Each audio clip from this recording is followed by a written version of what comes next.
energy, short-term crops, and they're so that's what we want you to do, is grow as much food as you possibly can, as close to home as possible. And then you can bring it in here. We had a grower coming this morning with some Mizuna and Hatchel. All the beautiful stuff grown at home. This is a place that you can actually sell them. Yes? Would you say no to composting? I would say, no, I would not say no to composting. I would say yes to composting. Here's the story on composting. Okay. There's a tremendous amount of money spent on composting. You've seen composters at $400, $500, $600. You've seen them that you can put underneath the counter. Composting is a good thing to do, but the important thing to remember is that compost should not consume more than 10% of your soil mix. Okay. So you're spending a tremendous amount of money for not a whole lot of benefit.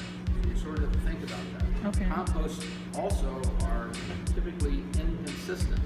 So you might get a really great batch of compost and then not such a great success with the compost that you make.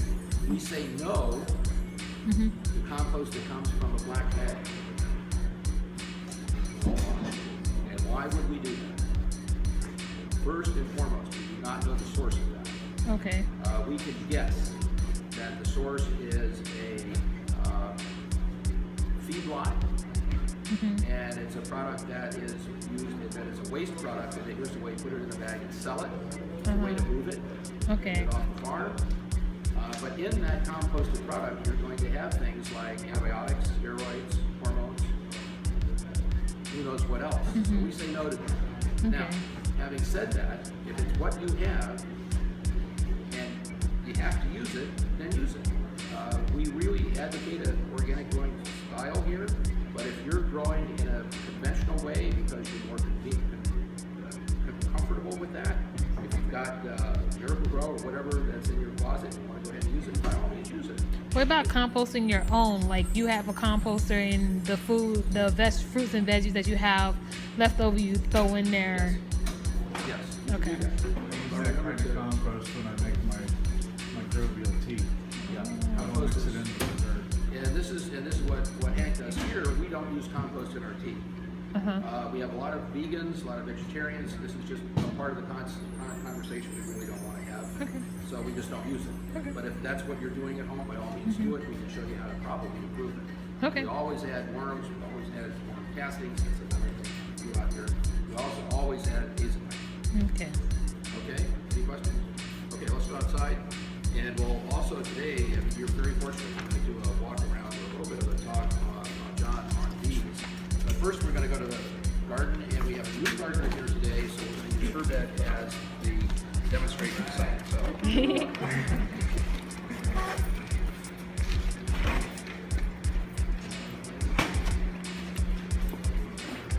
Our three products here today are all from Florida. Some are from and some are from downtown Fort Lauderdale, and some are. Okay, here we go. If you guys have any interest in kombucha, this is a fabulous kombucha producer, and if you get a chance when we finish up, you can visit there as well. Here we go.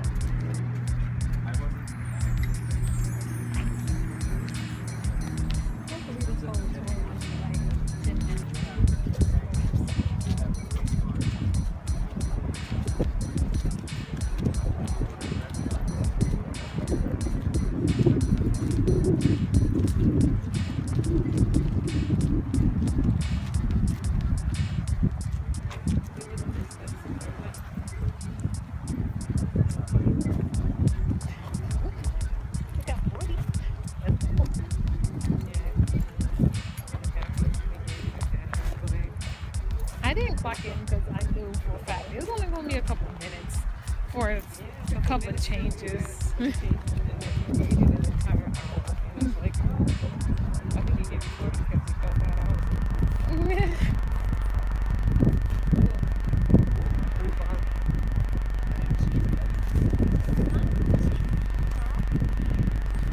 there's still stuff in it? You can take that. You can take that home. You can take that out. Some of it is very good. This is very good. Wow. Oh, it looks A beautiful. lot of this you can use. Some of the bok choy is still good. Okay, yeah, no problem. Yeah. Yeah, the onions, of course, are always going to be good. So here's a garden. The last of the gardens remaining here that has the secret blend in it, and this is the Iggy blend. You sort of maybe what is an Iggy? That's our iguanas, and that's why the Iggy's have bands on them. If we can keep the iguana on the ground, we have a better opportunity of removing the iguana from the garden. Once they go up the tree, they have a lot of patience. They'll sit in that tree all day long. And as soon as have dogs. well, dogs work very well. Yes, they can't stand dogs. But here, of course, we don't have dogs.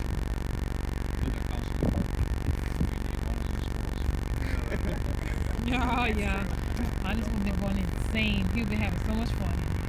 So take a look at this. We're using a technique here developed by Mel Bartholomew. It's called square foot gardening, and this is one of the most productive gardening techniques available.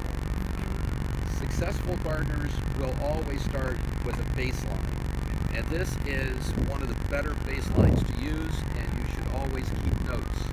The best gardeners always keep notes. We have 160 kale plants growing over here, and I have, as you can see, there's a lot of stuff in here. Just sort of, you can pick some out of there if you want. Just put it back in. You can see what is going on in this soil. It has a nice feel to it. It's cool.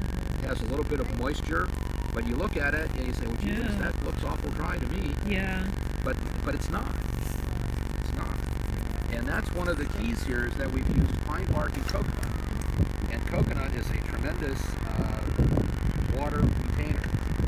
And the white guys here, this is perlite, and this is a stone product, a glass, actually volcanic glass that's heated to 1600 degrees and pops. Wow. And kind of like popcorn.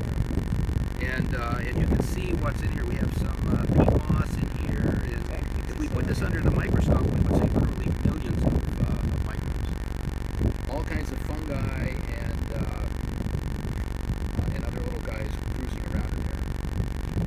And it has incubated microscope. What do you think? It smells, can't really figure it out. It has a little bit of A sea smell to it? Help too. Yeah.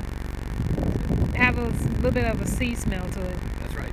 And that's the seaweed. There is a lot of seaweed in here. We also apply humates and in another class we'll talk about it.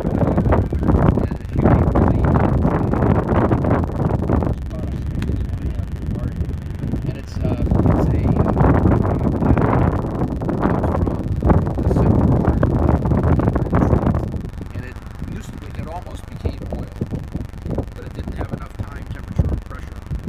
And so it's just the leftover forest. And what is in that humate is just beyond crazy. And we use that as well. We have that all the time available for What's the name again? humate, H-U-M-A. And you'll, it's a forest. It's the leftover forest. Liquid or? No, it's powder. It's mine. It's a mine product. It's out of the side of it.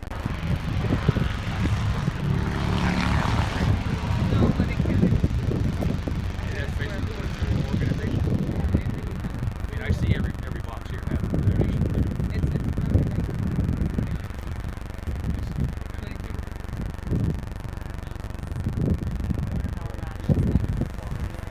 Yeah, she grew hers like that. It was like this big bush. Right. It was really pretty. It's French food. Do them raw with butter and gray sauce. Yeah, look at that carrot. It's so cute. This is the carrot that has more value than the carrot that gets really very, very long. What do you do with the carrot? You eat the top? Yeah. Yeah, you can. Absolutely. That's Feed it what to the carrot. rabbit. I like celery, same thing. Yeah, great pesto. No, that looks really Some- good. There you go. Pesto? You Take make one pesto? home. I don't like Yeah. I never did that. Yes, it's I do really with good. everything but. Wow. And you'll get a little bit of kind of weird stuff down in here. This is fungus, and you're going to see this from time to time. The good news is this is very, very beneficial. As you can see, it's beginning to break down. This used to be, looks like maybe parsley or something. And it's beginning to break that down. And we have a lot of fungus in this garden because we have a lot of fungus in South Florida, and of course we promote it in our garden. But you can see that's breaking that down, and that's what you want to see. If we used a pesticide or synthetic products on here, you would not see this at all. Okay. Now, I've tried to grow tomato plants and mine start doing that. The leaves start failing. I mean, they're like yay high, Sorry. and then they start curling. Right, so there are many diseases of tomatoes. This could easily be a blight. It could also be part of what's inside of the seed.